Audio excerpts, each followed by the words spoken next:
Good morning, everybody across Northwest Arkansas and around the world. Welcome to the Museum of Native American History. I'm Charlotte Buchanan Yale, director of the museum.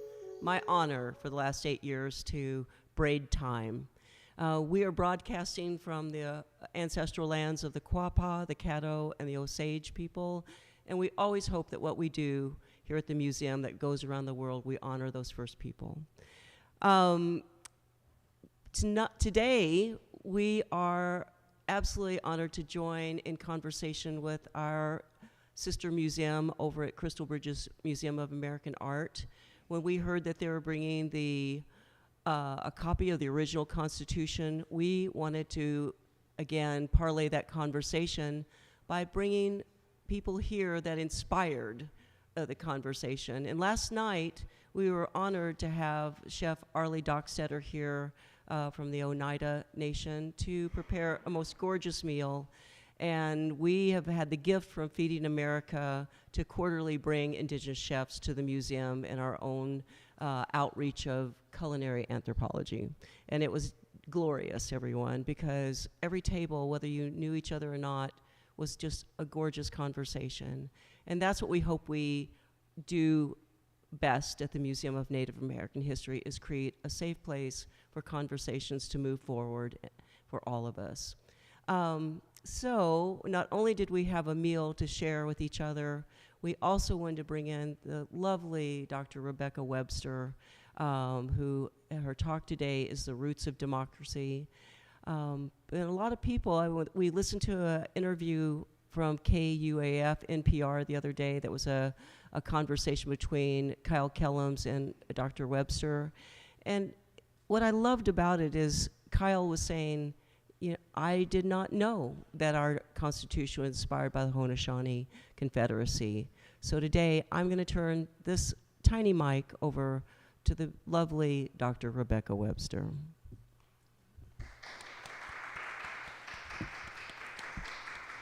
All right, is this one on? Sigoli swagwek, kanya te gelu nyunget sungwehwene, Becky Webster nyunget so slunige. Wagwahoni wigit talode, oniote aga niwagahuanjot. Dulunko wane neat wagenu. So what I just said in English is, greetings, my friends. My name is Ganyete Gay, which means snow scattered here and there. My English name is Becky Webster. I'm Wolf Clan, I'm Oneida, and I grew up near Duck Creek that runs through the Oneida Reservation in Wisconsin. So today what I'm going to be talking about is the roots of democracy. And I'm going to focus quite a bit on the formation of the Haudenosaunee Confederacy. You may know us better by Iroquois Confederacy. Haudenosaunee is just one of the terms that we call ourselves. And this very first slide is a lesson in itself. Not only is this the belt that talks about the formation of the Confederacy, but you'll see there are some other names here on this slide.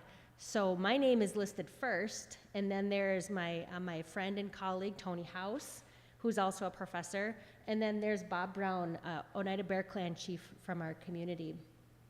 And the way we do things is quite a bit different than the way other folks do things. So if you were to look at this, you would think that I am first, I am the expert, when in all actuality, I am still new and I'm still learning. These other two folks here who have developed this slide with me and who we have been working together for a number of years to learn more about the Great Law and to be able to find ways to share that so that other people can have an understanding of that as well. So my name is listed first, not because I know the most, rather because I know the least. So I will try to answer questions at the end, and also at the end I do want to reserve time for Chef Arlie Dockstetter to talk about some of his experiences in cooking for the Great Law, because as you'll see in this presentation, cooking is an integral part to our governance. So as we go through this slide, I want you to think about the Haudenosaunee people, that we have the oldest living participatory democracy that predates European contact, and we also have the 3 branches of government. So listen as we talked through this about what the functions of this ancient governing system are. And then later on, we're going to contrast that with the United States Constitution and the government under that, how it established that federal democratic republic with also 3 branches of government. And listen for what the functions of that government are outlined in the US Constitution, and remember what you will from our civics classes. So the formation of the Haudenosaunee Confederacy, as I mentioned, it predates European contact. And it occurred during a very dark time in our history. And it actually began because of a dispute about hunting territory. Now, I will also warn you that the story to talk about the formation of the Confederacy can take a week to tell.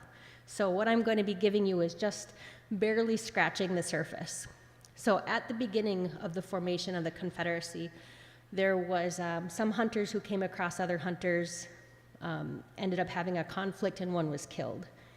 Then the retribution to take it out on that family got the wrong family, and then it just spiraled into a chaos, and where people were attacking other villages, they were killing people, burning villages, kidnapping women, killing children, all of that stuff was happening. So it was a very dark time. So during this, Sungwaidisu, that's who we refer to as our creator, came and sent the peacemaker. And this whole story about the formation of the Confederacy follows the peacemaker even before he was born, and talks about how he was able to bring all of these people together and the message that he delivered to the community.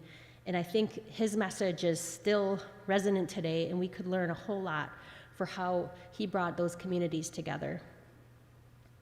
So he, based on the story itself, which is very detailed and talks about different landmarks throughout the East Coast, this is a map that roughly outlines his journey through the Confederacy. So there are three main messages in his overall message that he delivered to the Confederacy, which is Gatnigulio or Skana, which is peace and peace of mind, Ganulunquatsla, which is love, and then Katsatsansla, which is power. So these are the things that we should embody. So part of his story when he went into these different communities was to explain that when the Creator made our bodies, he did not intend for us to carry on the way that we had been carrying on. He intended for us to have peace of mind. He intended for us to love each other the way we would love our brothers and sisters, and also to have the power of mind to recognize that there are going to be things out there that could disturb us, but how we react and how we respond to those situations is where our power comes from. And our power as a united people is also a source of that message, and how if we all agree to not have violence and to bury our weapons of war, what our communities can look like.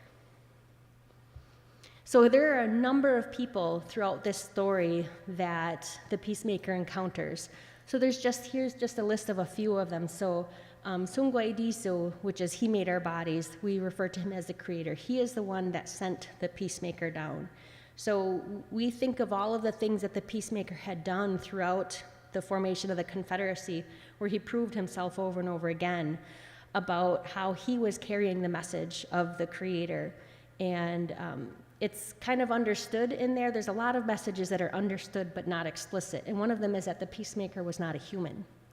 So that he was sent from the Creator to be able to have these amazing tasks, to do all of these things throughout the story, to prove over and over again that he wanted to bring the people together and that they should pay attention and listen. There's his mother and the daughter who would later birth the peacemaker, and they ended up bringing him back to the village that they were born, and that was the first place that he delivered his message. The cannibal, the Taradaho, Jagunsase, and Haewade. So these are all different people that he encounters throughout his travels. And if you'll notice that we do have a cannibal, and that was one of the first people that he encountered on his journey. And he had delivered the message that Sungwaidisu had given him. And again, we shouldn't treat each other in bad ways. We should treat each other like brothers and sisters, and we should have the power of mind to be at peace and to spread that message and carry it forward. And he was able to convert him and to change his ways. And so the peacemaker went through and found, so to speak, the most notorious people, and was able to convert them and get them to buy into his message so that the whole entire area would eventually become peaceful. and spread that good message and a new system of government. In Hiawatha, the English version of his name is Hiawatha. That's actually the name of the belt from the original slide of the title slide here, the Hiawatha belt, which Hiawatha was the peacemaker's partner. They both went throughout the Confederacy to spread the message that Sungwairizu had given to him. And together, they were able to bring this Confederacy to be united under one house. So what ended up happening is there were 5 nations, the Mohawk, Oneida, Onondaga, Cayuga, and the Seneca, and later on the Tuscarora joined in this confederacy. 50 chiefs and 49 clan mothers. There's 49 because of Tadadaho, who was the last to join, the very most notorious of all, is appointed by the other chiefs. And also all of the people, and this will come into play later. From the youngest child to the oldest adult, they make up the Confederacy and help in that decision-making process. And here we have the circle wampum, and this is all of the chiefs in there and with the Tadadaho. And the linked around the outside is how they join in arms and how they are more powerful together as they stand to make these decisions and help their communities. So like I mentioned, we have a number of different words. Haudenosaunee is the Onondaga word for they build a house. So I think it was in the 80s or so, maybe the 90s, that the Grand Council of the Chiefs got together because they were headed to the United Nations, and they were trying to decide how people are going to refer to us, because we didn't particularly like the word Iroquois because it wasn't our word. So they came up with Haudenosaunee, and that's an Onondaga word when people refer to us as they build a house. So that's talking about how they should refer to us. Another word in Oneida is Yunganashuni. That's I like that word just because it's a more inclusive word. It means we all build a house. So we're all doing this together because we are literally all in this together. And now we're going to talk about the role of food. And of course, this is my favorite part. In addition to my academic interest and my role in academia, we have a 10-acre farmstead on the Oneida Reservation, and we grow lots of varieties of corn, beans, and squash. And as I mentioned, we don't always know what to do with it, so we invite our good friend Arlie Dockstader to come in and show us how to cook, invite the community to share in our meals, and gain confidence in how we cook. And it's that community building that is the foundation of the Confederacy. So when the peacemaker first returned back to his original village that his grandmother and mother were from, and he had this message from Sungwairizu, and he talked to the leader of that community, and the leader of the community said, I want you to share this message with everybody. And he said, okay, I'll share this message, but first, I want the men to go out and hunt. I want the women to go into the fields and harvest some food, and then I want everybody to come back, and the women will help prepare all of the meals for the people. Then when the meals are cooked, then I want everybody in the community to sit down and eat together. Only then will I share my message with you. And what the people in the community were noticing is that, remember, this was a pretty dark time in our history, that they didn't really know their neighbors much anymore. They didn't know the people that were living by them. They didn't really interact the way that they used to as a community. And there was a lot of laughter, a lot of stories, and the people were having a really good time, and they got to know each other again, and they were forming a community again. And that set the protocol for when the peacemaker would go to other villages to talk about how we need to get together as a community to understand each other and to know each other before we share these very important messages. So think about that. What happens when people share a meal together like we did yesterday? And how about when they cook together? And how about when they hunt together and then they share that meal? So all of these things are bonding experiences that are really necessary for us to form that cohesive community. So here's just, within the Confederacy, just some different roles and titles that we have. So we have the clan mothers. So they are the ones that nominate and appoint the chiefs. It's up to them to look at the people that are in the community and decide which young men are going to become the chiefs. They also organize families for deliberation, either before the meeting starts or when the meetings recess. So it's these clan mothers that are gaining input from everybody in the community and talking it out and hearing what's going on so that they can help formulate messages to give back to the chiefs. And they also then counsel with those chiefs afterwards. So they will meet with them to talk about what they have heard and what they have talked about in the community. The chiefs, they are the spokesmen during the meetings and after the meetings, and they gather also input from their specific clan and the community. Then we have the Tadadaho. He's that 50th chief in the Circle Wampum, the one that was hanging lower than the rest of them, the holdout, the most notorious of them all. When he was admitted to the Confederacy, that really joined everyone together, he called together the Confederacy if there were issues that were, so to speak, of national concern. So if an issue affected the whole Confederacy, the Tadadaho would be the one that would call the meeting of everybody together. Then we have individually within the nations. So we have the Mohawks, who are keepers of the eastern door.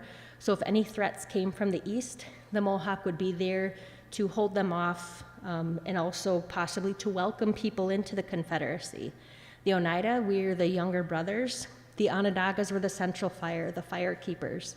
The Cayugas were also another younger brother, and then the Seneca were the keepers of the western door. So just like the Mohawk, they both stopped people from coming in and also welcomed people into the Confederacy depending on what the situation called for. So within Oneida, we have 3 clans. We have the Turtles, Bears, and Wolves, and each of us has our own distinct responsibility, both culturally and as far as our government functions. So for our government functions, the Wolves, we're the fire keepers, and we set the agendas for the meetings. The Turtles go out and research the problems, and the Bears are responsible for finding solutions.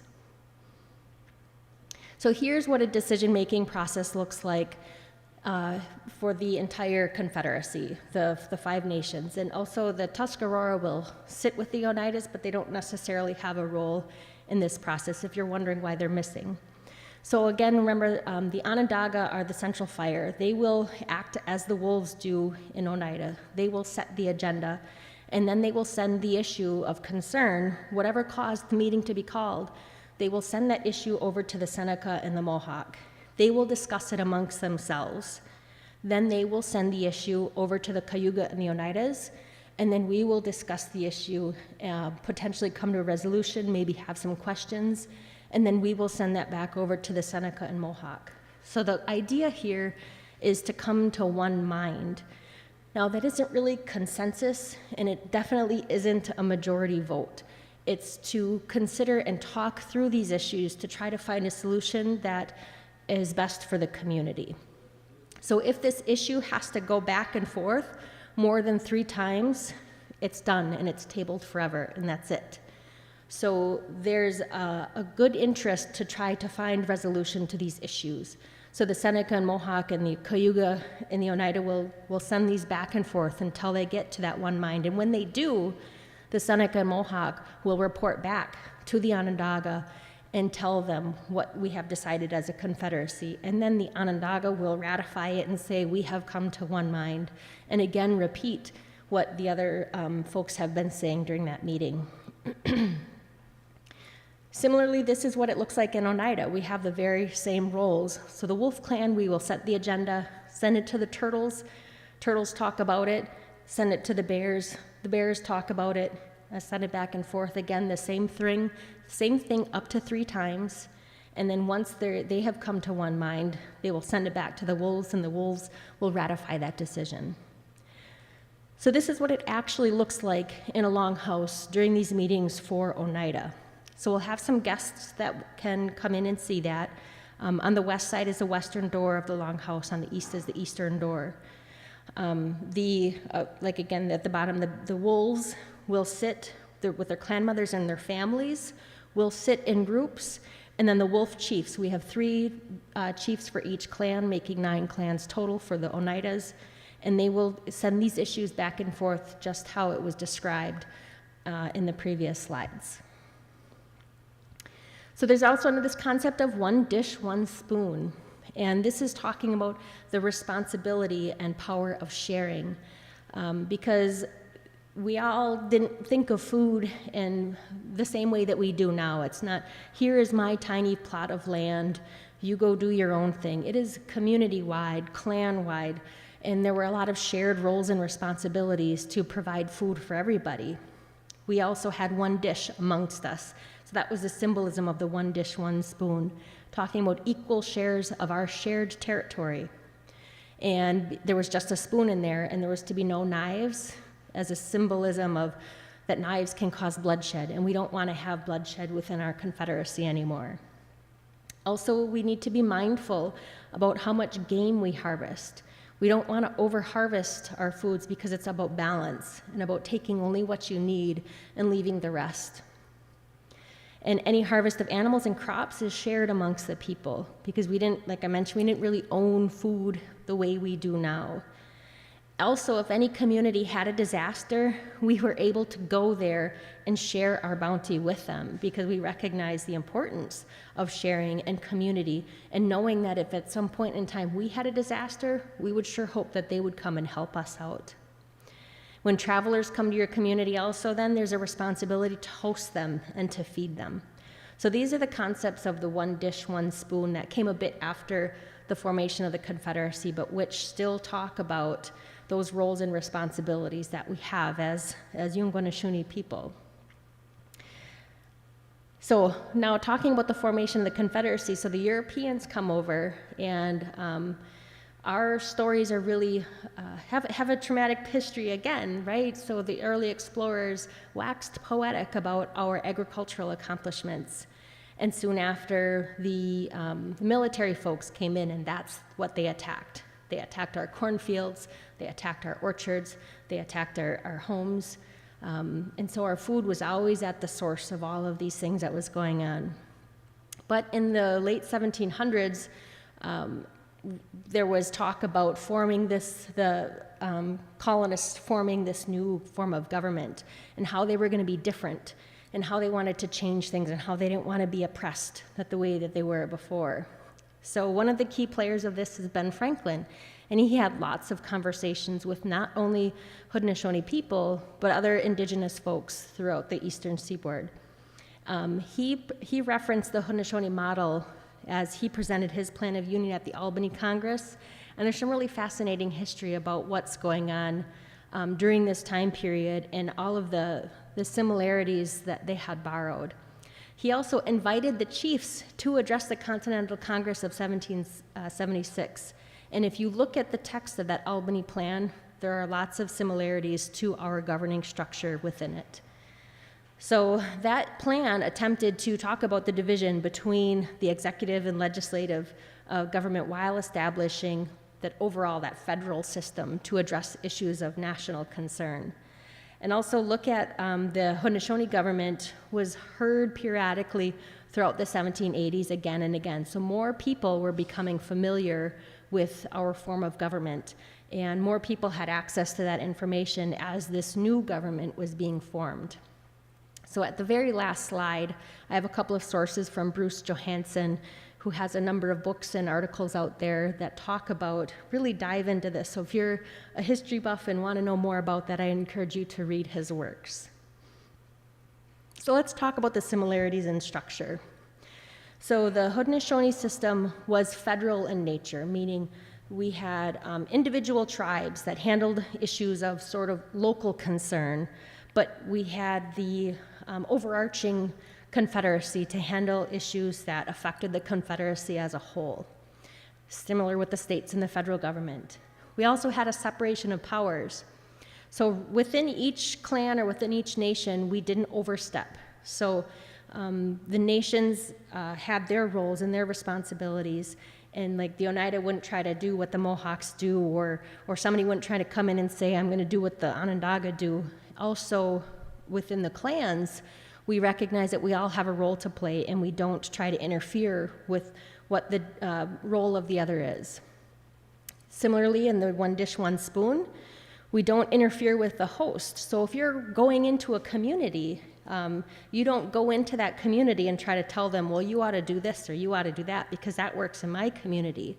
We're a guest in their space. We don't try to overstep and try to dictate how our hosts do things. Another similarity is a representative democracy, meaning our clans have input on that decision-making process. Remember, the youngest people to the oldest adult, we all had a voice in that. And we convey that either to our clan mothers or to our chiefs. And that helped influence and shaped the discussions that would go on during those longhouse meetings.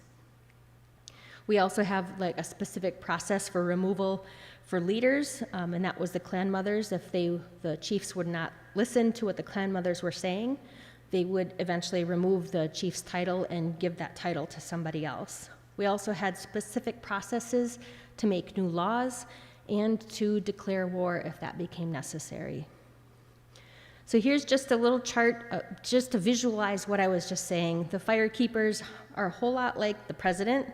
Elder brothers and Mohawks and Senecas are a lot like the Senate. Younger brothers are looking like the House.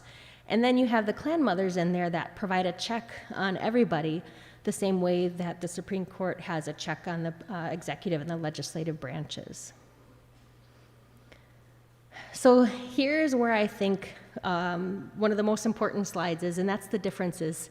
These are some of the things that the US Constitution and the federal system left out that may have been a whole lot better if they had kept them in. So women were definitely included in that process. We had played an important role not only in our culture and our religion, but in our government. And if you look at the US government, it was only white landowning men that had a voice.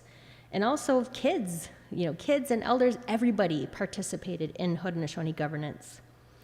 Also, one of the things, food and community gathering was central to be able to have that sense of community and understanding and talk with your neighbors. There isn't any of that in the US government. It's in Haudenosaunee, it's hereditary, meaning family representation. Within clans, the clans followed a particular family. And a lot of that was to make sure that no one family gained more power than other families so that it was evenly dispersed throughout the community. In the US government, you're elected, and you're elected by men. That's who chose who the leaders were. Also, we had a one mind, which, as I mentioned earlier, that's not a consensus. It was to really discuss the issue and try to figure out the best solution for the community. Whereas in the US government, it's just a simple majority vote. We all vote. If we get 51%, that's what's going to happen. For us, it was a delegation of speakers to summarize the decisions after coming to one mind within that set group. So, like I mentioned, so say the Bears are deciding an issue amongst themselves, and then they have decided what they think is a good solution. They will explain that to the rest of the folks, and then somebody else will come and be delegated speaker for that, either that clan or that tribe. Whereas in the US government, anyone can just grab the mic and go to the floor and just speak their mind, and it's really their mind, not something that they have always necessarily talked with the community about. There's also protocols on how matters are discussed before coming to a decision. So when you go into that longhouse and you're talking about those decisions, you're really keeping an open mind and needing to discuss it. Whereas in the US government, you know how we talk about they already know the votes before they even get to the floor. So people have already made up their minds and they're really not open to changing them. In Haudenosaunee, we have a lifelong office. In the US government, except for the Supreme Court, right, there's terms and term limits sometimes. For the Haudenosaunee, if an issue can't be resolved after 3 times, it's tabled indefinitely.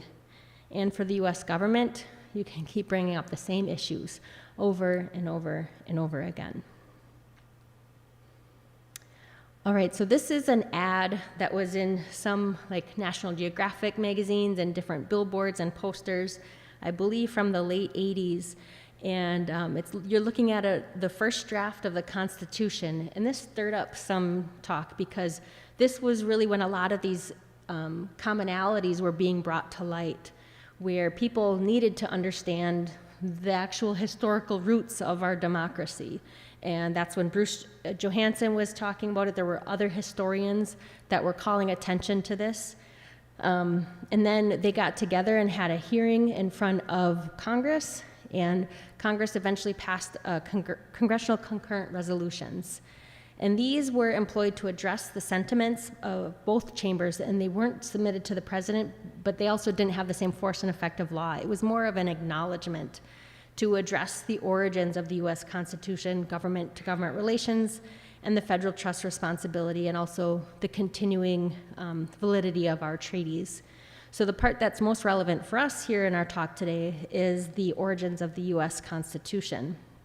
So each house had a version of this, which are pretty identical, and some of the language from them is here. I'm just going to read this because it's really neat to see this history, that this is what Congress is saying, that whereas the original framers of the Constitution, including most notably George Washington and Benjamin Franklin, are known to have greatly admired the concepts, principles, and government practices of the Six Nations of the Iroquois Confederacy. And whereas the confederation of the original 13 colonies into one republic was explicitly modeled after the Iroquois Confederacy, as were many of the democratic principles which were incorporated into the Constitution. And then one of their resolves talks also directly about this. Now therefore be it resolved by Senate that Congress acknowledges the historical debt which this Republic of the United States of America owes to the Iroquois Confederacy and other Indian nations for their demonstration of enlightened democratic principles of government and their example of a free association of independent Indian nations. So if you're interested too, there's the Hearing Select Committee on Indian Affairs in the Senate, and that was in 1987. I think it's 100 and some page document, but it has all of the testimony, not only from tribes, but historians in there that talk about how the United States modeled its form of government after the Confederacy. And there's some really interesting testimony in there that folks were able to send in written comment or to talk about there on the House floor. So here's some further reading I had mentioned, and I think they're going to make this slide. It'll be available on YouTube, so if you need to come back to it. That first one, there's actually a link online that you can get the full text of it right there on the internet. And there's also some pretty cool artwork in there from one of our Haudenosaunee relatives that recreates what in his mind was happening during the formation of the Confederacy, during all of these talks between, or not the Confederacy, the United States Constitution, and what he envisioned what these meetings looked like. And with that, I want to invite Arlie Juby Dockstader to talk a little bit about his work in the Great Loss. So we have these recitals every year, except they got interrupted from COVID, where we gather together and the chiefs will talk about they will recite the Great Law and the story of how our Confederacy came together. And Juby cooks for these events.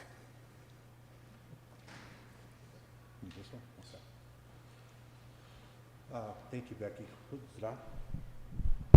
Okay. Skolisagwek. Loni Lagwas Niungets. Arlie Dockstader Niungets Otsunihe. Oneotiaga, Niwaga Hukjo, do Kaliwagnanta Niwagitalot. So, my Oneida name is Loni Lugwas, and it translates to he's inquisitive. My English name is Arlie Dockstader. I am from the Oneida Nation, and I am Turtle Clan. As Becky said, I'm one of, there's 4 of us that have been given the responsibility, duty, and honor to prepare the meals for these great law recitals. And at present time, the last one we did at Ganawage, we served probably 1,000 people for 9 days. And that's breakfast, lunch, and dinner. Up to 1,000, excuse me, for 9 days. I was asked the year prior, and it was quite a year, a historical year, because it was the first year that it was held on the Tuscarora Nation. And something happened that year that was quite historical for us as the Six Nations as well. When I was asked, it just so happened that Angela's cousin had said that he had some beaver tail that he wanted to donate. And I had been having thoughts, I guess, about beaver tails and the part of our teachings that talks about the one dish, one spoon, and that the title holders are to eat. It says beaver tail soup. So during this whole time, I'm thinking, what's the recipe for this? I remember hearing about this, and we talked about it, and there's no recipe for it. There's, we searched in a lot of the documents, and so I really went back and I started asking some of our elders, especially the ones out east. One of our predominant ones, Tom Porter from the Mohawk Nation, thought about it, and he got back to me. He said, "I don't think this is something that hasn't been done in over 250 years." So we talked about it as a group, and we said, we're going to do this. We're going to bring this back. And so we did the things necessary. We put down some tobacco, burned some tobacco, and we asked for guidance, put it out to nature to, kind of speak to us on what needed to happen. And from that, we were given instructions. And in that soup, we decided we're going to put out the things that were really sacred to us, things that held a lot of importance in our culture. So we did that, and we did it in such a way. I don't know how extensive you want me to get into this. You want me to tell the story of the pot, of the clay pot? Okay. So I've been cooking in clay pots for a number of years. So a friend of mine had given me one, just a small one, and so we decided we'll start with that. And how it went that day was we followed the instructions, and we were almost done. It was in this clay pot cooking. I went back inside, and I was doing some things inside, and Angela come running back and says, Arlie, you got to see this. You got to see this. Hurry up. And I thought, oh no, my pot broke. So quick ran outside, and I'm looking around, and there's nothing there. And she says, oh, you missed it. So on this pot, there's 4 effigies around the top of it, and she said each one had turned a separate color, its own color. One turned black, one was red, yellow, and white. And those just happened to be the 4 colors of man, 4 colors of the 4 directions that we talk about. And so it was quite moving. So as we're bringing the soup back into the place we were getting ready to serve the title holders, something was missing. And I'm going through the whole thing. I'm talking about. I'm looking at my notes and everything. And I forgot the squash. Forgot the one sister, the squash. Well, we happened to have some there. Got it in there. And as I stirred it on that third stir, this energy just came over me. Became very emotional. Angela come around the corner. Are you okay? What's wrong? And I handed her the spoon. I said, stir it. Just stir it. She stirred on that third stir. Same thing with her. So there's obviously something that was going on that was, the medicine was just perfect. And so we shared that we brought that in. One of the Onondaga people had created this big bowl that we used, and he carved a wooden spoon. And so we brought that into the title holders for their lunch. And to see these elder men become very emotional, and some of the clan mothers that were there become very emotional because something is happening that was very special and very important. And that was that representation of that one dish, one spoon.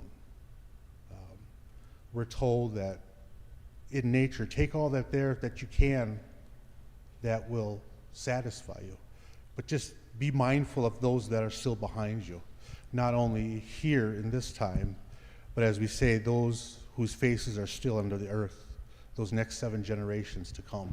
It was a really powerful lesson in this whole thing, to be able to be part of that, and to understand that this food that we were eating, this food that we had prepared for these title holders that make these decisions, and we were able to help them fulfill their responsibilities that haven't happened in centuries. So I was very honored to be part of that. And as they talked about it, even further still. So then the following year in Kahnawake, we said we're going to do it again, and we had so much beaver tail that was donated to us, and I happened to be able to bring a larger pot of 6 that we could hold 6 gallons in, and we cooked it, and we were able to feed the nation, something that hasn't been, again, something that hadn't been done in centuries. So that was pretty powerful. And it kind of correlates with this whole thing of how important those responsibilities and duties are. That's what we talk about. We talk about responsibilities and duties as opposed to freedoms and rights. And when you continue those, how important they can be and how close they can keep, you can feed the community, you can feed the nations. So that's what I took back from it. I guess that would be great. Dale. Thanks, Arlie. All right, we can now open it up to questions, and there may be some folks on the YouTube chat that have questions, so if there are, let us know. Yep. Viewer that asks, what are the roles of the Mohawk and Seneca? So the Mohawk and the Seneca are the keepers of the eastern and the keepers of the western door. So they would, if people are invading from that side, they are our first line of defense, but also they are the ones to welcome people into our Confederacy on either side. Yep. Yep. I'm very concerned about the over-harvesting. Most people on the earth are not concerned about the next 7 generations and are really thinking about themselves. And we've just gone through 7 weeks of no rain here. I look at the nature spirits in my house, and there's a lot of sadness. I'm spending 3-4 hours a day watering to keep all the trees and gardens, native plant gardens that I've planted. But just to speak about that, like, what are your thoughts? I mean, I know you can witness to what you do, but how are you seeing the world as it is right now in nature and balance? Yeah, so the question is about over-harvesting and essentially climate change. I think we unfortunately might be at a point of no return, and we now have to adapt to what's happening. And all of these messages, all of these storms, all of this extreme weather are messages that we have really screwed up. We are not recognizing our responsibilities to all of creation. We are overtaking, we are overbuilding, we are overclearing, we are consuming too much meat. I mean, there are so many things that are going wrong on a global scale that run counter to these very messages that our Confederacy and our original teachings talk about.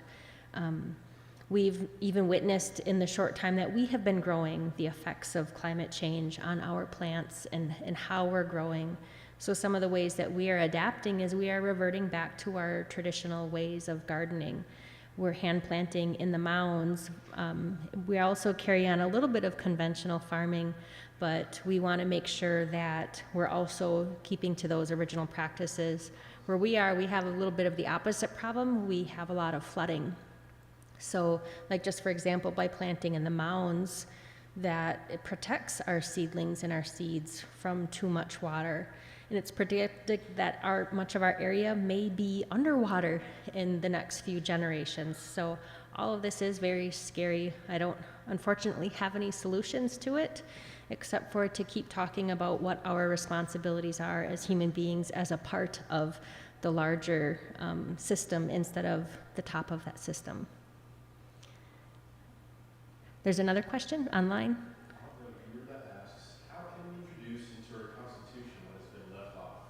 Oh, that's a good question. How can we introduce into our Constitution what has been left off? Well, let's look at what's missing. What we now have, women apparently have the right to vote. I'm not going to get too political. Other rights are being taken away from us. I don't know how you put in there to be more involved with your community and to come to those sessions with an open mind when folks are when they are voting on the House floor or the Senate floor, to really take into consideration what's best for the larger community, not come in there with a closed mind. Also, to talk more about what community means and what it means to be responsible members of that community, have less focus on our rights and more on those responsibilities and how we can contribute to the greater good of the people instead of what rights that we may be entitled to. All right, another question? What's the difference between one mind and consensus? That's a good question. So it's what's the difference between one mind and consensus?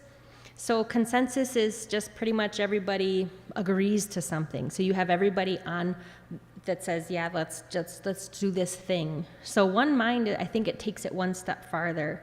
It is, we don't all necessarily have to agree to something, but we have to understand that the decisions that are being made are for the betterment of the larger community, and that we are going to understand your perspective and you will understand my perspective. Not just we're going to just live with this decision, but really recognizing that oftentimes our strengths come from our differences.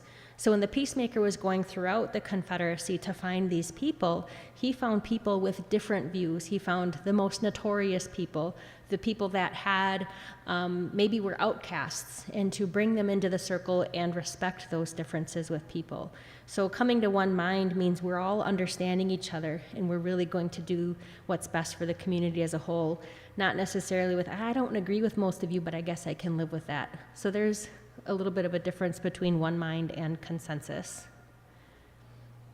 Also, Yep, go ahead. does the word Sawnee at the end, does that mean something? The Haudenosaunee? Yeah, the Shawnee and Sawnee, does that, well, Shawnee, yeah, does that have a meaning in itself, that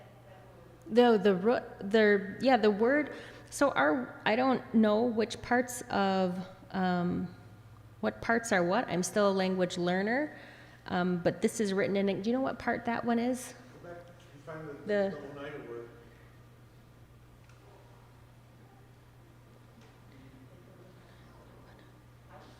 Haudenosaunee. Yungwa talks about us, the people. Us. I think the root is Atusun, and that's the house. Building a house. Building a house. Thank you. There was a question behind you? In general, I think so much about the divisiveness is political now, in contrast to this. The what's that? The divisiveness is Yes. political, in contrast to this, and it's coming together Yes. in communities. And one of my understandings is that early on, 2 decades ago, when I was a young person not paying attention, that people in Congress came together socially.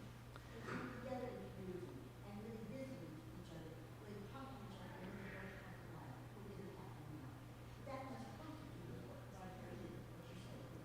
Yes, that's a good point about the divisiveness of recent times within our own political system, and yeah, perhaps maybe 20, 30 years ago, that it wasn't necessarily, defining people as good or bad, whether or not they're Republican or Democrat, and recognizing though that we have these are what we believe in, and we're going to work together on both sides to try to figure something out. And now it's just a war over who has the most votes and who's going to win the elections, because we just need that 51% for all of the decisions, and that's just how things are going to go, and things are going to move and shift based on who can win elections, instead of, can't we just sit in a room and talk about this and figure out what makes the most sense for our community as a whole and our nation as a whole. Good point. Yeah, in the back.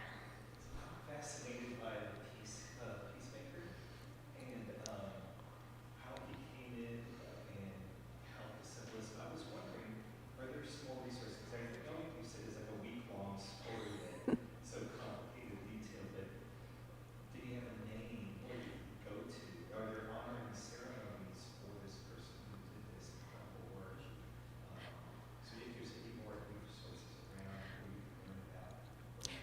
Yeah, so the three of us have been working for a couple years. We are, one of the resources that we're going to produce is a book. So we are maybe a little over halfway through the story. So we have Bob Brown, who will tell us a segment of the story in the language, and then the following week he will translate that segment. And so we're recording all of this, and we wanted to get the whole story. And what Bob talks about is, even though we have the 5 or 9 day, whatever it ends up being, the recital to recite the story to the community, where that happens in the language and then in English, he says we still miss things. So in this book, we're trying to get all of the little nuances and how he calls them all the tributaries. So there will probably be a whole lot of footnotes and sections about what this means for us today. What are we saying in the recital, and what's going on under the surface there? So I'm sorry it's not ready yet, but that's one of the things that we're working on for the future. All right, are there any other questions? Yep. I guess I just want to know, on a day-to-day basis, with the changes, the earth changes, and how are you working? What prayers, how are you working with your relationship with plant communities and how they're suffering, and how are you, who are you working with? What beings are you working with? How are you, So, share some of that? so the question is, how are we working with spiritually with the plants and the world around us during this climate change? I'll just tell a little bit about it. Is we're recognizing that the seeds that we plant today are going to carry us into that changing future. So they are building resilience and trying to adapt to our changing climate. I don't know, do you have anything to add to that? Don't want to put you on the spot, but Juby also grows our indigenous foods also. So he grows the Three Sisters and some other plants. I think I'd want to say that kind of specific to what you're asking is who do we speak to? Yeah, to get the folks online, you Oh, gotta come that's to the right, mic. This one? To specifically kind of to your point of who we're talking to or who we're communicating with, I would have to say that in the way when I started finding out about my culture and really researching my culture and really finding out who I am again, one of the greatest lessons I was taught was we need to be thankful every day. Just be thankful. As we're taught, we don't, we there's different ones that say we should start the day with the Thanksgiving address. There's some that say that, just a simple, when you should be burn your tobacco every morning. For me, it was just a simple thank you. So I get up in the morning when I'm outside again, and I start, I recently started being thankful again with the simple instructions of Nyawa Dakyan Disu Watkunawela Du. And that's, thank you, you who created me. I give you my love and my compassion for all my life. I had to go back to that and start doing that again because I had forgotten it, and But that's what I was taught, is just to be thankful every day. Be thankful. If you're in your garden and you're being in the garden and you're getting ready to plant, be thankful for those seeds. Those are our relatives. Be thankful for them. Encourage them the same way they encourage us. What are the Three Sisters? Three sisters, as we're told and what we're taught, are corn, beans, and squash. Corn being the eldest sister, squash the middle, and beans the youngest.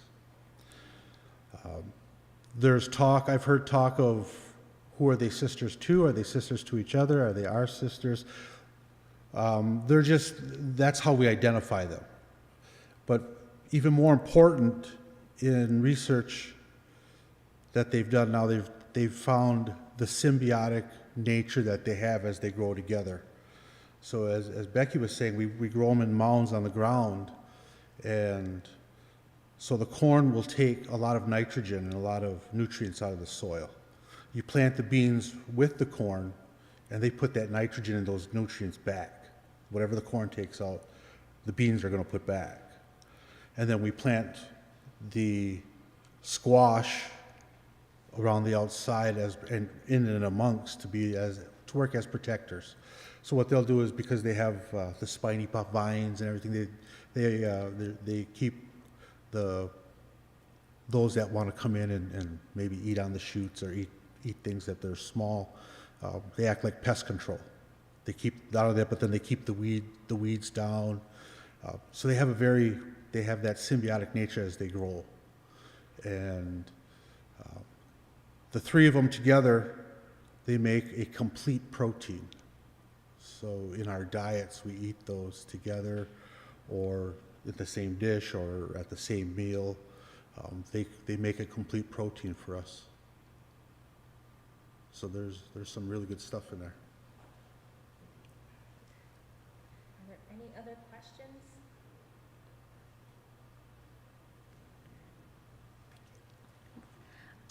All right, if there are no other questions, thank you for coming and hearing us, and thank you for your engaging dialogue. Now I'll go. Not so.